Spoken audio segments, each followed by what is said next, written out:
এই লোকটা হঠাৎ টের পেল যে তার বিবি তার খাবারের মধ্যে বিষ মিশিয়ে দিয়েছে। সে সঙ্গে সঙ্গে দরজার দিকে দৌড় দিল, কারণ তার বিবি তার $10 বিলিয়ন সম্পত্তি দখল করতে চাইছিল। তার বিবি যেন পরিকল্পনায় সফল হতে না পারে, এই জন্য লোকটি কোনো দ্বিধা না করেই উঁচু ভবন থেকে নিচে লাফ দেয়। কিন্তু তার মৃত্যুতে মহিলা একটুও দুঃখ পায় না। মহিলা তার স্বামীর ল্যাপটপ বের করে পাসওয়ার্ড দিয়ে তার ব্যাংক অ্যাকাউন্ট খুলতে চায়, কিন্তু সে জানতো না তার স্বামী সেখানে ফেস ভেরিফিকেশন সেট করে রেখেছিল। তখন মহিলা দৌড়ে স্বামীর মুখ দেখতে যায়, কিন্তু লোকটির মুখ মাটিতে থুবড়ে পড়েছিল। মহিলার খুব রাগ হয়, কিন্তু হঠাৎ তার মাথায় একটা বুদ্ধি এলো। সে তাড়াতাড়ি এক নামকরা ভাস্করকে খুঁজে বের করে এবং তার তৈরি মূর্তির প্রশংসা করতে লাগে।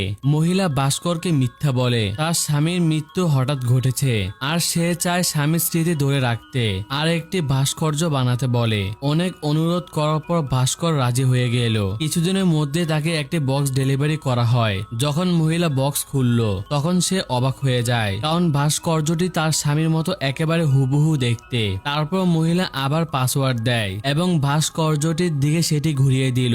মাত্র কয়েক সেকেন্ডের মধ্যেই সে তার স্বামীর $10 বিলিয়ন উত্তরাধিকার নিজের দখলে নিয়ে ফেলল।